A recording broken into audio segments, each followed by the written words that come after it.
Bonjour, c'est Ursule encore. Il se fait un peu tard, déjà 22 heures, mais je viens sonner la trompette aujourd'hui encore et je viens proclamer le proche retour de notre Seigneur Jésus-Christ. Amen. Il est très important de se réjouir, de célébrer notre Dieu à tous les jours, à tout moment. Amen. Parce que le temps lui appartient. Il est le maître des temps, il est le maître des circonstances. Amen. Nous, ces enfants, nous n'avons pas besoin de nous inquiéter. Amen. Nous avons juste besoin de nous accrocher à lui, de nous attendre à lui. Amen. Alors, pourquoi ce tumulte parmi les nations? Amen. Ça, c'est le psaume 2 qui nous dit, qui nous pose cette question. Amen. Alors, on va réfléchir sur ça. Amen.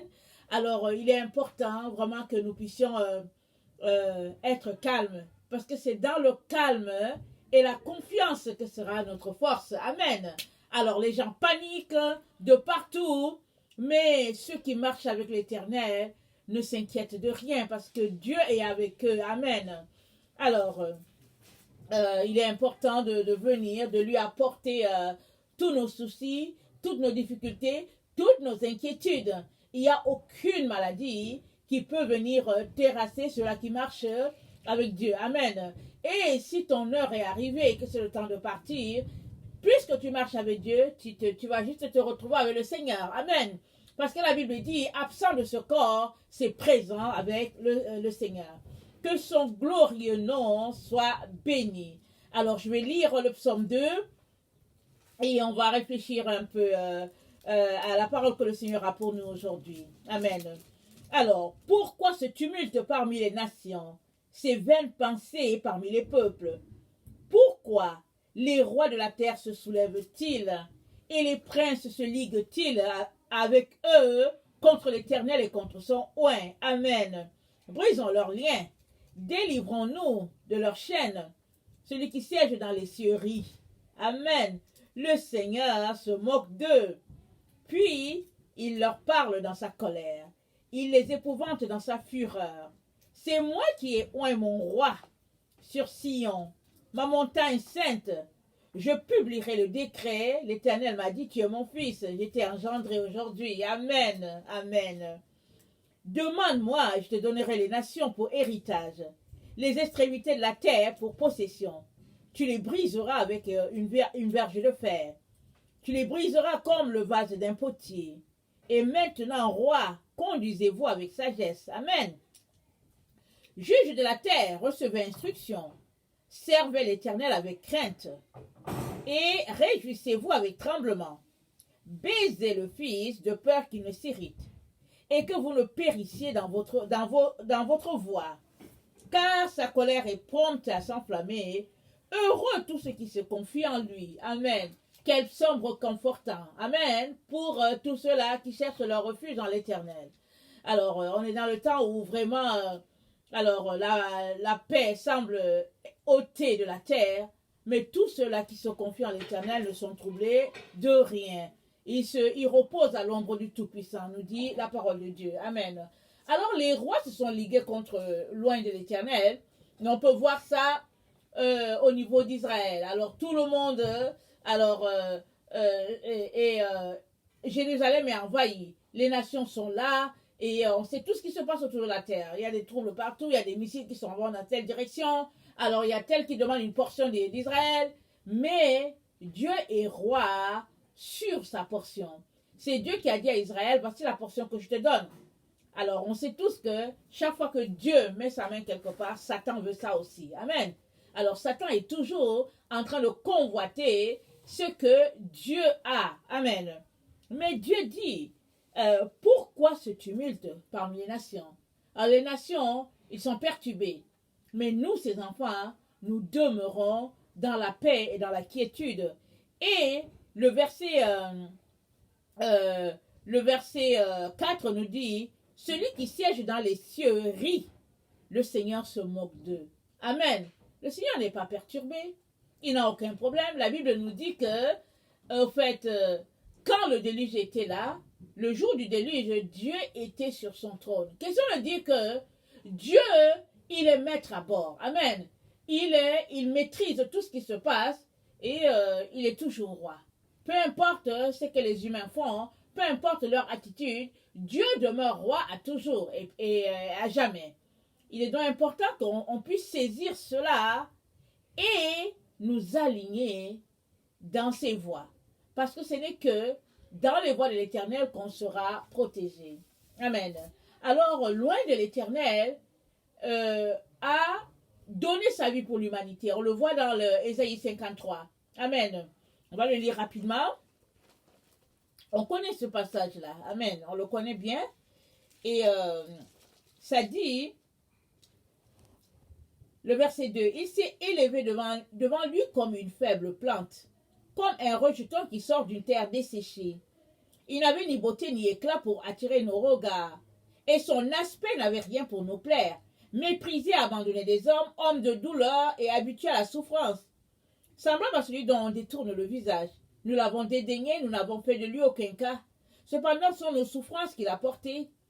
C'est nos douleurs qu'il s'est chargé et nous l'avons considéré comme puni, frappé de Dieu et humilié. Mais il était blessé pour nos péchés, brisé pour nos iniquités. Le châtiment qui nous donne la paix est tombé sur lui. Et c'est par ses meurtrissures que nous sommes guéris. Amen. Ce n'est que par les meurtrissures de Jésus que nous sommes guéris. Jésus a donné son dos, il a été frappé. Alors ces meurtrissures-là nous ont guéris. Amen. À chaque fois, il y avait un métal au bord. Et à chaque fois qu'on le fouettait, alors quand on tirait ça, ça arrachait sa peau. Amen. Alors il a reçu comme ça plusieurs coups. Je ne sais pas si c'est 39, je ne sais pas. Mais en tout cas, il en a reçu beaucoup. Pour toi et moi. Alors dans ces moments où tout semble perturbé, je viens t'encourager à garder les yeux fixés sur lui. Parce que ce sont les nations qui sont perturbées. Il y a un tumulte. Et ils sont là, ils méprisent le Fils de Dieu. Et pourtant, il a payé pour que l'humanité soit sauvée. Pour que l'humanité soit délivrée. Amen. Alors, Dieu n'a pas changé.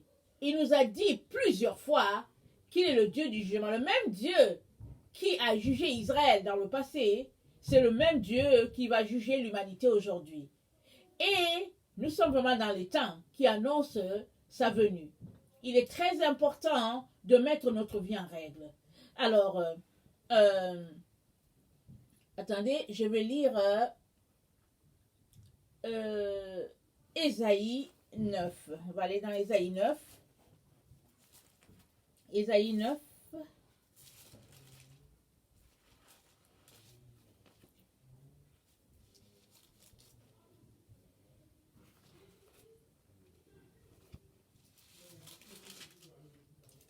Le peuple qui marchait dans les ténèbres voit une grande lumière. Sur ceux qui habitaient le pays de l'ombre de la mort, la lumière resplendit. Tu rends le peuple nombreux, tu lui accordes de grandes joies. Il se réjouit devant toi comme on se réjouit à la moisson.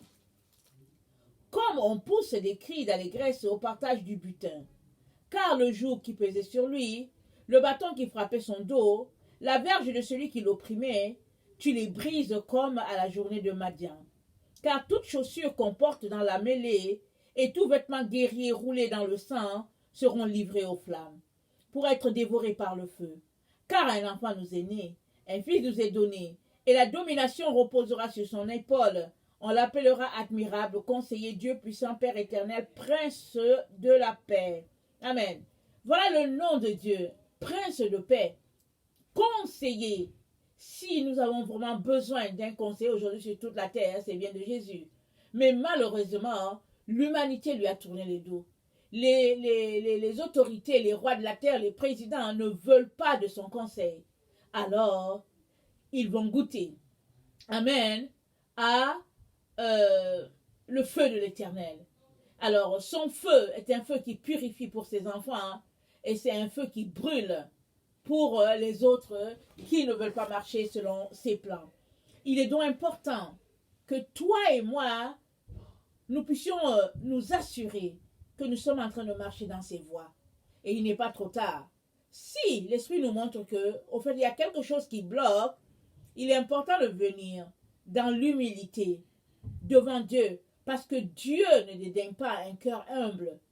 Il est pour celui-là qui reconnaît ses fautes comme a dit David, il dit, mon péché est constamment devant moi. Je reconnais mes transgressions. J'ai péché et contre toi seul, j'ai péché.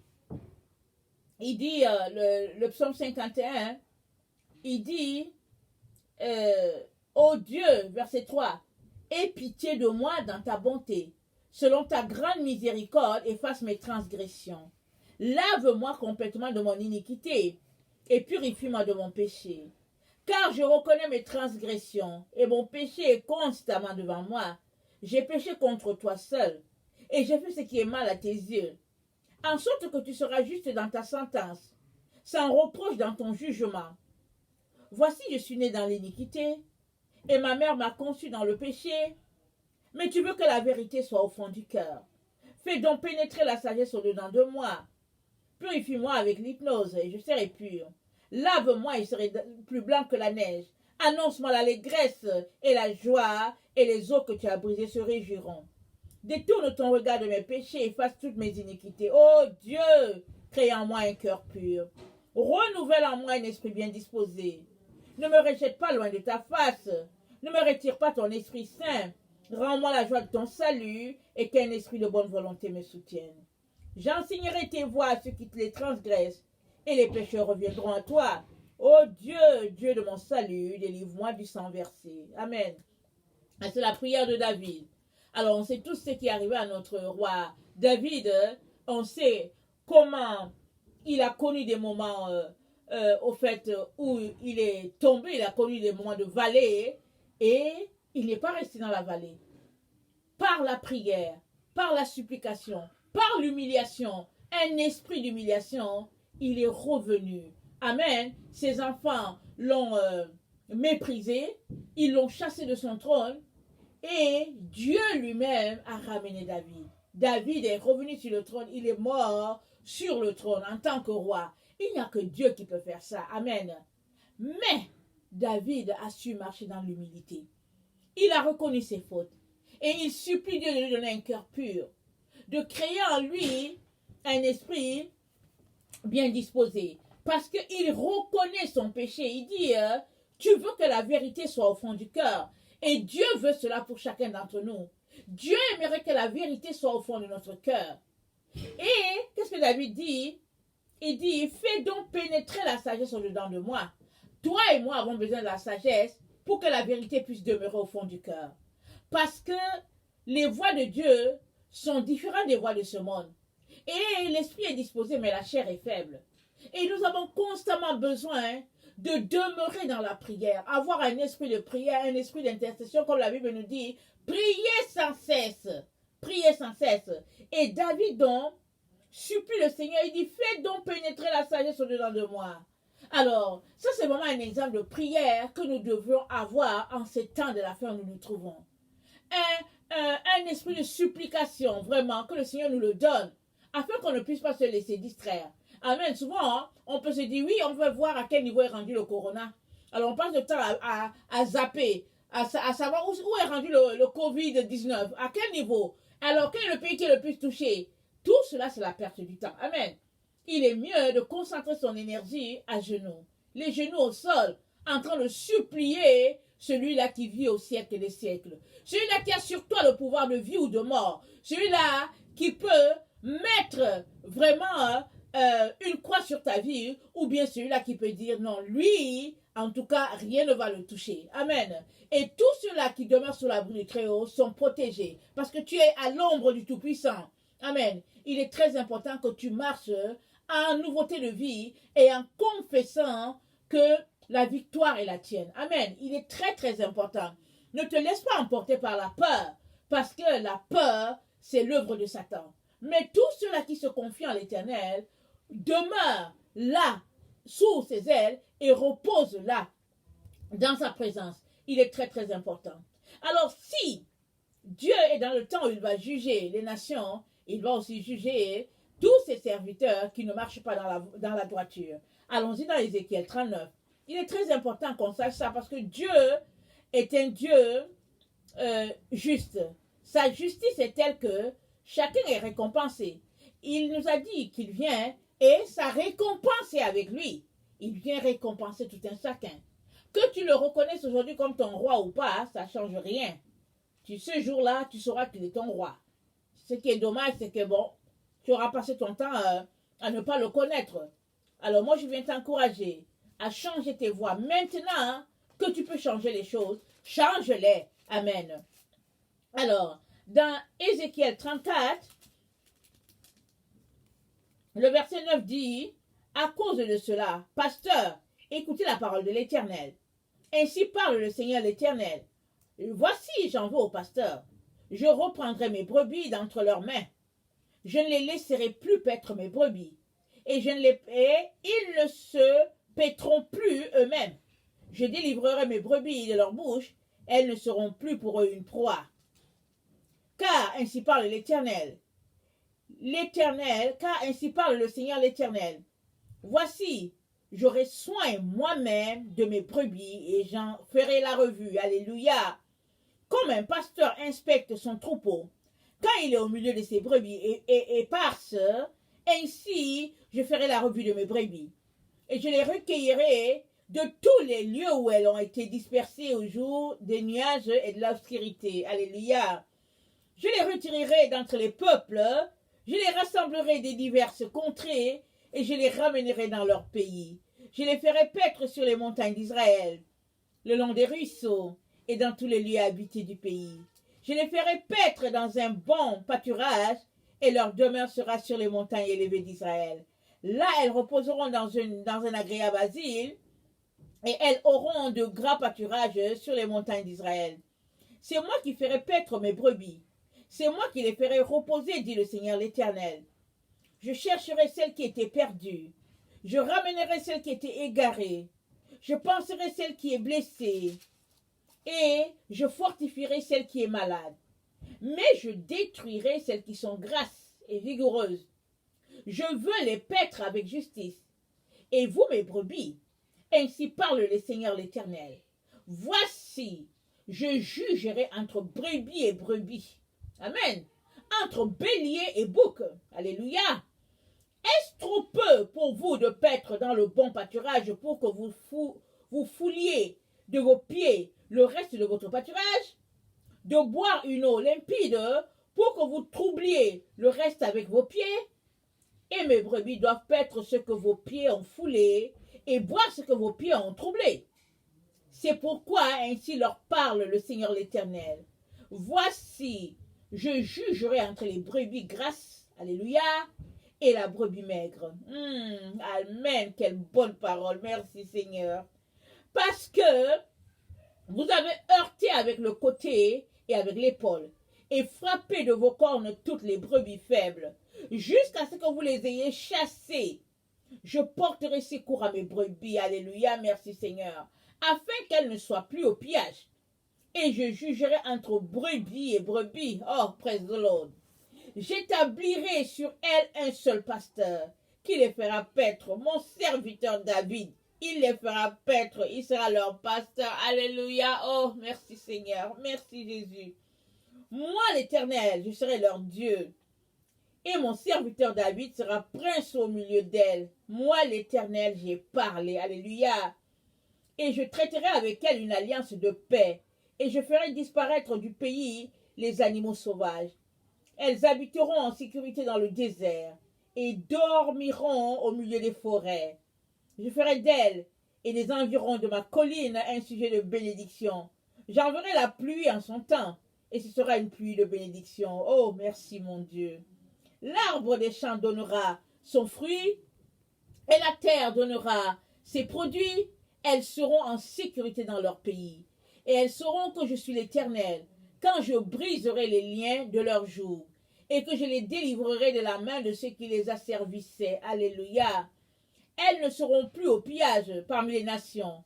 Les bêtes de la terre ne les dévoreront plus. Elles habiteront en sécurité. Il n'y aura personne pour les troubler. Merci mon Dieu. J'établirai pour elles une plantation qui aura du renom. Elles ne seront plus consumées par la faim. Dans le pays, elles ne porteront plus l'opprobre des nations. Et elles sauront que moi, l'Éternel, leur Dieu, je suis avec elles, et qu'elles sont mon peuple. Elles, la maison d'Israël, dit le Seigneur l'Éternel, vous, mes brebis, brebis de mon pâturage, vous êtes des hommes. Moi, je suis votre Dieu, dit le Seigneur, l'Éternel. Amen. Quelle bonne parole. Amen. C'est encourageant, n'est-ce pas? Alors Dieu va rassembler tous ses enfants. Amen. Ici, vraiment le temps de millénium qui est un temps de paix. Dieu va rassembler tous ses enfants. Amen. Là en Israël, sur les collines d'Israël. Oh, ce sera des moments extraordinaires. Je souhaite à tout un chacun de pouvoir se retrouver là dans le millénium. Amen. Mais malheureusement, ce n'est pas tous ceux-là qui s'appellent chrétiens qui vont se retrouver dans le millénium. Malheureusement. Alors, il est important que toi, amen, qui m'écoutes, que tu fasses tout pour te retrouver là. Parce que c'est une bénédiction. C'est comme une cerise sur le gâteau. Amen. Alors, vivre 1000 ans, alors, dans un environnement de paix, de bonheur sur cette terre, et où le péché n'est pas là parce que Satan est lié pendant 1000 ans, c'est agréable. On attend cela avec anticipation. En tout cas, moi, j'attends cela avec anticipation parce que j'aspire à être là. J'aimerais être là. Et je souhaite être là. J'espère aussi que ce sera pareil pour toi. Amen. Je te le souhaite fortement. Alors, souhaitons-nous ça. Encourageons-nous de telle sorte qu'on puisse se retrouver là-bas. Parce que il s'agit d'une vie vraiment de renoncement à ce monde. La Bible dit, qui montera à ma montagne sainte? Amen. Celui-là qui a le cœur pur. Et nous savons tous, toi et moi, que ce n'est pas facile d'avoir un cœur pur parce que nous sommes pécheurs. Amen. Jean dit, si tu dis que tu n'as pas de péché, tu es un menteur. Mais si tu dis que tu as un péché, alors Dieu est capable de te purifier. Alors ça, c'est pour dire que tu ne peux pas te placer au niveau d'un Dieu, du Dieu puissant pour dire, toi, tu ne pêches pas. Parce que nous sommes des humains. Amen. Mais la Bible nous dit que Christ, qui était pleinement Dieu, pleinement humain, n'a pas péché. Amen. Et il nous a rendus capables de vivre dans la victoire, vu qu'il a payé le prix pour nous. Pour cela, tu as besoin de marcher dans la droiture avec le Seigneur. Et surtout, tu as besoin de reconnaître qui tu es. Tu dois reconnaître que tu es un enfant de Dieu. Amen. Et une fois que tu reconnais que tu es un enfant de Dieu sauvé par grâce, alors tu fais tout pour ne pas l'offenser. Tu fais tout pour vivre victorieux dans la journée. Et s'il arrivait que tu tombais, alors tu as un avocat auprès du Père qui va te défendre. Mais tu viens. Amen. Il est important de venir à tous les jours. Demander pardon à Dieu. Vraiment vivre une vie de repentance à tout moment. Parce que on peut tomber. On peut tomber par nos pensées. On peut tomber par nos actions. Souvent, on peut tomber sans le vouloir. On peut pécher sans le vouloir. Mais si nous avons cette attitude à devenir toujours nous repentir, alors nous allons réjouir le cœur de notre Père. Il va nous aider de repartir sur les rails. Il va nous aider de vaincre, de dominer sur le mal, le péché qui est partout autour de nous. Amen. Parce que nous sommes dans un temps de ténèbres. Les ténèbres sont remplies dans la terre, sur la terre. Amen. Et à chaque jour, il y a une dose de ténèbres qui est là, souvent juste même le découragement. Souvent juste d'ouvrir la télévision, les nouvelles sont mauvaises. Mais, ceux-là qui se confient en l'Éternel ont cette grâce-là, de demeurer là. Amen. C'est pourquoi aujourd'hui encore, Dieu vient nous fortifier, nous encourager et nous demander de nous tourner vers lui. Il est le seul qui est capable de vraiment nous donner d'avoir la victoire totale sur l'ennemi. Allons-y. Regardez Ésaïe 45. Et je pense que je vais finir avec cela. Ésaïe 45. Ça nous dit quelque chose de très intéressant. Ésaïe 45, le verset 21 à 23. Alors, ça dit ceci.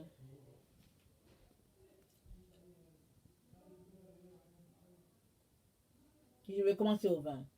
Les bêtes des champs me glorifieront, les chacals et les autriches, parce que j'aurai mis des eaux dans le désert. Alléluia, amen. Dans le désert, il y a de l'eau. Nous sommes dans le désert, amen. Nous sommes dans un temps de désert. Nous sommes dans un temps de sécheresse, amen. Il suffit juste d'aller dans les centres commerciaux, en tout cas, les gens ils se font les histoires pour le papier hygiénique. En tout cas, il n'y a pas de papier hygiénique sur les comptoirs. La nourriture, les gens ne font que faire du plein, et puis on regarde, on se dit, mais qu'est-ce qui se passe? Alors, c'est le désert. Et c'est même le désert sur le plan spirituel. C'est rare de trouver une parole qui est prêchée vraiment avec la bonne parole de Dieu. C'est le désert. Mais qu'est-ce que Dieu dit? Il dit, le peuple que je me suis formé publiera mes louanges. Amen. Il dit, parce que j'aurai mis des eaux dans le désert, des fleuves dans la solitude. Amen. Si tu viens en Dieu, il va te nourrir. Il va te désaltérer. Alors que le monde est troublé, il te donnera d'avoir vraiment, d'être rassasié et il étanchera ta soif. Amen. C'est lui qui le dit. Il le publie. Amen. Alors, et le verset 22, et tu ne m'as pas invoqué au Jacob, car tu t'es lassé de moi, ô Israël.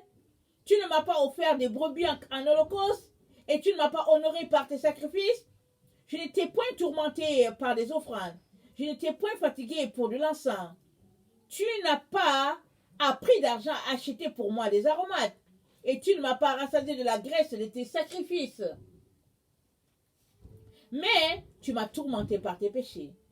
Tu m'as fatigué par tes iniquités. C'est moi qui efface tes transgressions, pour l'amour de moi, et je ne me souviendrai plus de tes péchés. Réveille ma mémoire, plaidons ensemble, parle toi-même pour te justifier. Amen. Alors Dieu dit, c'est lui qui efface nos péchés. C'est le même Dieu, il n'a pas changé. Tournons-nous vers lui. Il nous dit de nous tourner vers lui. C'est lui-même qui le dit. Allons-y vers Dieu. Allons-y, pas dans un évangile de ce monde clopin-clopin, pas l'évangile de Laodicée, un peu de monde, un peu de Dieu. Embrassons complètement notre Dieu. Donnons-lui notre tout. Abandonnons-lui tout. Amen. Et allons-y, prenons cette parole et n'essayons pas de la diluer. Marchons selon ce qu'elle dit. Ne justifions pas nos comportements désordonnés. Venons dans l'humilité devant lui et il nous donnera de triompher dans ces moments difficiles. Que le nom de notre Dieu soit béni. Amen. Si tu es quelqu'un qui ne connaît pas le Seigneur, je viens te dire qu'il y a une seule personne qui sauve. Il n'y a aucun prophète qui peut te sauver. Parce que le salut, il est divin. Et Dieu a pourvu. Il a donné son Fils. Son unique, il l'a donné. Pour que toi et moi, nous puissions être sauvés. Il est important que nous puissions saisir cela. Alors, je t'encourage à inviter Jésus dans ta vie. Demande à Jésus ce que tu entends, c'est vrai. Dis-lui de venir dans ton cœur. Il va transformer tes ténèbres en lumière. Il va transformer ta tristesse en joie. Amen.